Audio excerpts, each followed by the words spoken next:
பண்ற? இல்ல அதுல என்ன இருக்குன்னு நான் தெரிஞ்சுக்கலாமா? போயிட்டு வந்துட்டு ஈவினிங் பார்க்கலாம். எங்க ஆளக்கானா? இது என்ன விளாகுன்னு வாங்க வீடியோக்குள்ள போய் தெரிஞ்சுக்கலாம். அதுக்கு முன்னாடி லைக் பண்ணுங்க, ஷேர் பண்ணுங்க, கமெண்ட் பண்ணுங்க, மறக்காம சப்ஸ்கிரைப் பண்ணிட்டு பக்கத்துல இருக்க பெல் ஐகான் டாப் பண்ணிக்கோங்க.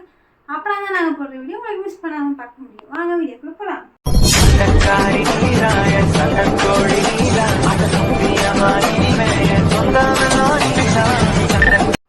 இவ்வளோ கலவரத்துல இங்க ஒரு அலங்கலம் கேட்குது. அவர் எப்பவுமே அப்படிதான். நான் தான் அப்படி படிக்க வச்சேன். அவருக்கு அப்படிதான். 3 மணிக்கு பால் உருட்டுவார், தயிர் உருட்டுவார், அப்புறம் திரும்ப கம்முன்னு அமைதியாக இருப்பார். அப்புறம் நம்ம கிச்சனில் சமைச்சோம்னா எங்கிட்டாவது இந்த சவுண்டு விடுவார், நான் இங்கே தான் இருக்கிறேன் வாங்க அப்படின்னு. சரிவா உனக்கு தலசி விட்றேன். வருகிறேன். வா. என் ஃபோனில் சார்ஜில் 9 மணிக்கு கரண்ட் போச்சுன்னா தண்டனைக்கா தான் பண்ணுற. இல்லை அதில் என்ன இருக்குன்னு நான் தெரிஞ்சுக்கலாமா? அடே சாமி. தடிக்கு 2 கை வச்சு தேப்பாங்க பாரு.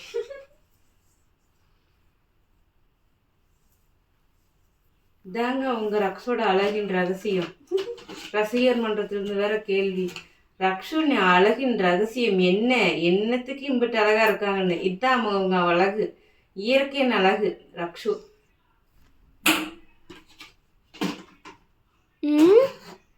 சந்தனம் வைக்கிறது நீ ஒயிட் ட்ரெஸ்க்கு மட்டும்தான் சொன்னேன், இது ஒயிட் இல்லை.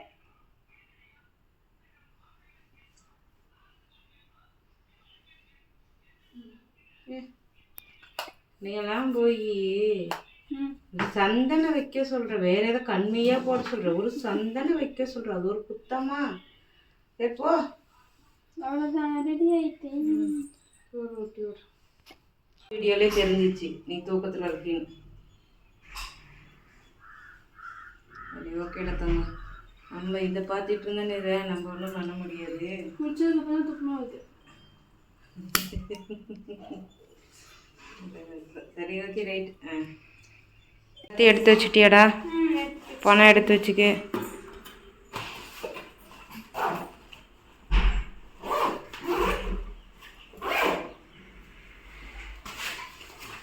பார்த்து பத்திரம், ஜாக்கிரதை. சரியா? பாய். போயிட்டு வந்துட்டு ஈவினிங் பார்க்கலாம். எங்கள் டக்கு டக்குன்னு கட் பண்ணுது. அதுக்கு நிறைய என்னெல்லாம் பண்ணுறான்னு பார்த்து வச்சுக்கோங்க. போயிட்டு வரேன். பாய். அக்ஸு கிளம்பிட்டான். அவன் கிளம்பிட்டான்னு ஃபோன் பண்ணும்போது நான் டக்குன்னு போய் துணி மாற்றிக்கிட்டு நான் தலை சீவிட்டு ரெடி ஆகிட்டேன். ஆனால் நான் காலையிலே குளிச்சிட்டோம். அங்கே ஒரு மகாமணி நிற்கிது பார்த்தீங்களா? இன்னமும் அந்த தலை நீவிட்டே இருக்காங்க. டக்குன்னு கண்ணா அக்கா பஸ் ஏறிட்டா, நேரம் இதுகிட்ட வந்துருப்பா காரணம். இப்போ நாங்கள் வந்து ரக்ஷு கூப்பிட கிளம்பியாச்சு. மேடமும் கிளம்பிட்டாங்க. நான் வண்டி வெளியே தள்ளிட்டேன். அப்படியே நம்ம போகலாம், வண்டிக்கு வந்துடும். லேட் ஆகிடுச்சு. பாரு நாய் எப்படி பறிச்சு. கடவுளே, அக்கா கூப்பிட கிளம்பியாச்சு. நீ தான் சொல்லணும்.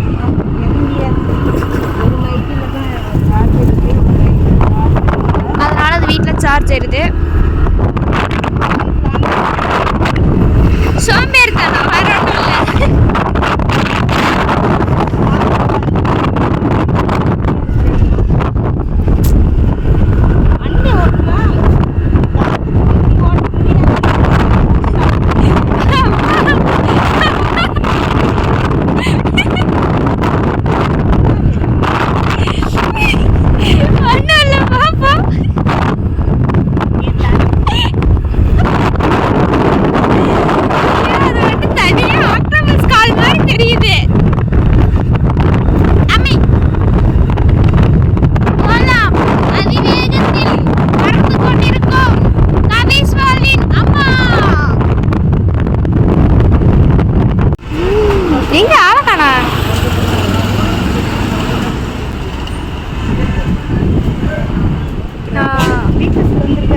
Yes, free bus. Free bus. 20 ரூபா சேவ் பண்ணிட்டேன். எங்க அக்கா நேரமோ என்னமோ தெரியல, எங்க அக்கா செருப்பு மட்டும் தைக்கவே முடியல.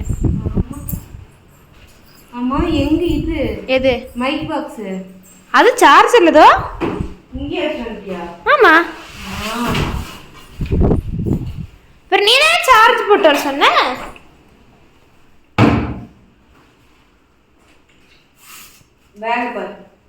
என்ன இப்படி அழுக்காக்கி வச்சிருக்கிற 4 நாளுக்குள்ளாரியே?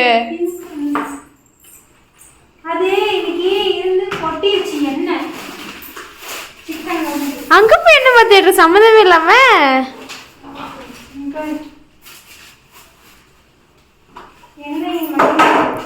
அக்கா இன்னைக்கு பட்டி அங்க படுத்தா அம்மாவுக்கு தான் தெரியும்.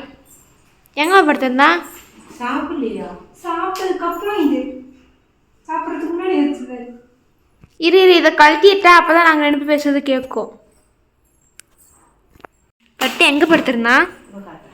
ஆஹா வெளியே இருந்து தூக்கிட்டு இருந்தேன்ல.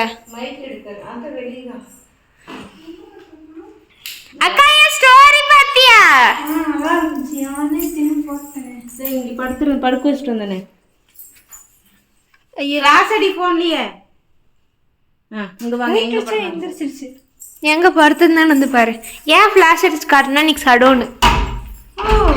சரவணன் தெரியாம சார்ஜ் போட்டுருக்கேன். காலைல போட்டு இந்த இடத்துல படுத்துருந்தோம்.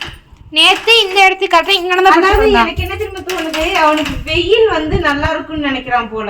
அவனுக்கு நம்ம ஃபீவர் வந்து எப்படி வெயில்ல உட்காந்துக்கலாம் படுத்துக்கலாம். ஒருவேளை அவனுக்கு காய்ச்சல் அடிக்குதோ? அதனாலதான் 2 நாளா வந்து படுத்துக்கிறியாங்க. கூட்டிட்டு வரும்போது கொஞ்சமா முல்லைப்பூ வாங்கிட்டு வந்தேன். இன்னைக்கு நான் திருப்பூர் போகவே இல்லை. ஏன்னா நான் அடிக்கிற காற்றுக்கு செம்ம டயர்டாக இருந்துச்சு. கூட்டு வந்துட்டு இதை டீ போட்டேன். தலை வலிக்குது. பிள்ளைய குளிச்சுட்டு வந்துட்டா. நிறு அங்கே உட்காந்துருக்கான்.